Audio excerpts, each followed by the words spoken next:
Bonjour, nous allons voir aujourd'hui comment dessiner le galbe d'une colonne, qu'on appelle aussi l'entasis.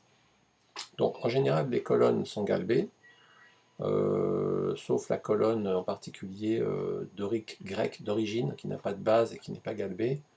Donc là par exemple vous pouvez dessiner le contour du fût juste avec une ligne droite. Alors, attention, hein, pas une verticale quand même, mais une ligne droite. C'est-à-dire que le haut du fût est plus étroit que la base, mais la décroissance de ce rayon est linéaire, hein, c'est-à-dire c'est vraiment une ligne droite.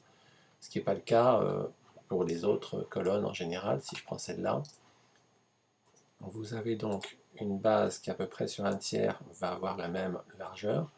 Puis ensuite, si vous prolongez vers le haut, vous allez vous apercevoir qu'en fait, il y a une différence de largeur en haut, c'est plus étroit. Hein. Mais alors, comment ça se passe?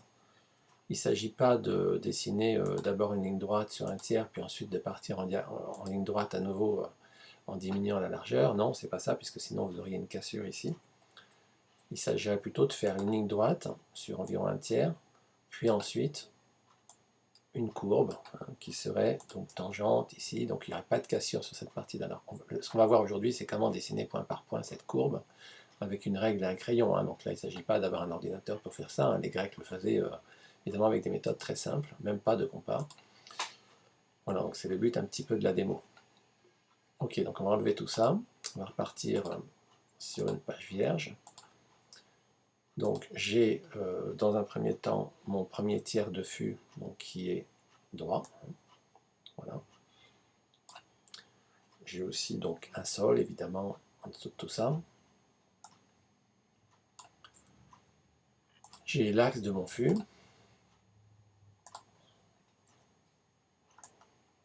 Donc là vous allez monter de manière à ce que la partie galbée soit à peu près le double de la partie droite. Alors en haut vous avez donc ici une largeur de fût qui va être inférieure donc, à la largeur de la base du fût. Donc on va faire un peu plus petit. Pour la démo je vais forcer un petit peu pour qu'on voit bien la différence. Et donc le but, c'est d'arriver à dessiner cette courbe qui va aller de ce point-là à celui-là, en tournant progressivement. Et puis là, évidemment, c'est symétrique. Donc ce qu'on va faire, c'est qu'on va prolonger la base du galbe. Je vais m'intéresser qu'à la partie supérieure, donc ici, puisque la partie basse, elle est droite, on s'en occupe plus, le sol, il est fait aussi. Je vais mettre, voilà. Donc là, ce qu'on va faire, c'est qu'on va prendre la moitié de la base du fût, en fait. Voilà, on va la reporter en haut du fût, comme ceci.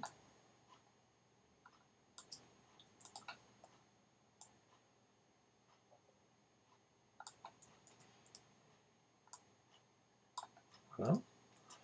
Donc cette distance-là est égale à la moitié de la largeur de votre fût. Ensuite, on va prolonger donc cette droite jusqu'à la ligne qu'on a dessinée pour la base du galbe. Voilà, c'est bon. Puis je vais dessiner toute une série de diagonales comme celle-ci,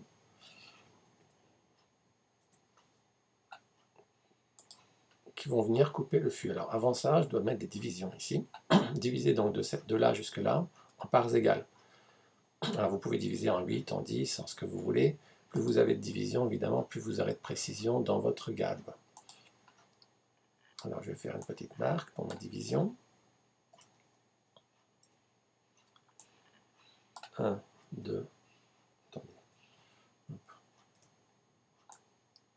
1, 2, 3, 4, 5, 6, 7, 8, 9, 10, par exemple. On peut mettre plus, on peut mettre moins, évidemment. Voilà, donc entre là et là, j'ai divisé donc 1, 2, 3, 4, 5, 6, 7, 8, 9, 10, par exemple. Donc ensuite, je vais dessiner des droites comme celle-ci, qui partent du même centre ici, qui passent par chacune de mes divisions.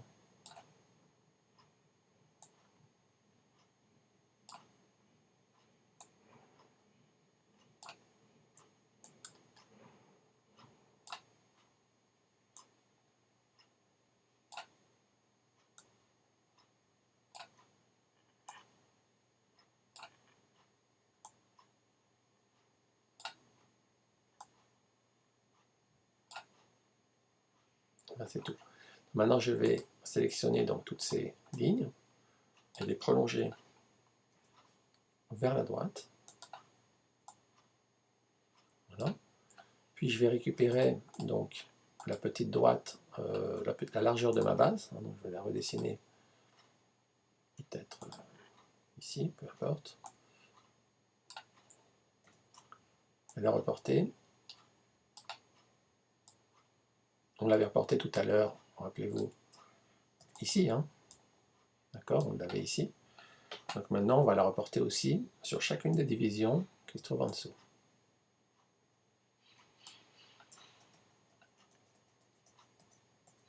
Puis on va faire tourner ces petites droites bleues jusqu'à ce qu'elles soient parallèles aux grandes droites vertes.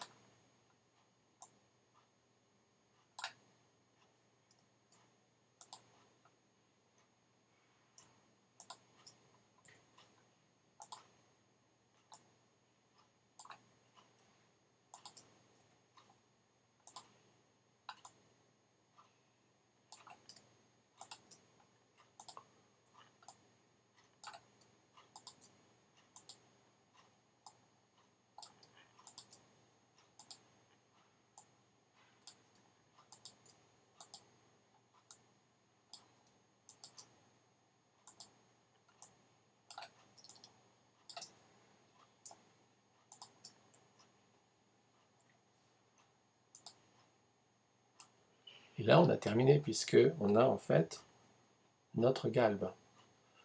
On va juste le dessiner donc en noir pour bien voir le résultat final.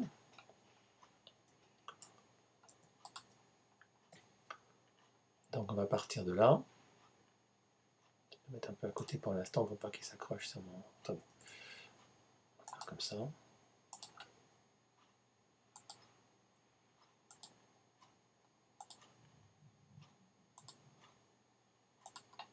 Alors évidemment, là je fais des petites droites, mais on peut aussi légèrement tourner en passant par chacun des points. Et voilà, donc là j'ai mon galbe, tel que les Grecs le construisaient, et les Romains. Évidemment, après c'est symétrique, puisque on a la même chose de chaque côté.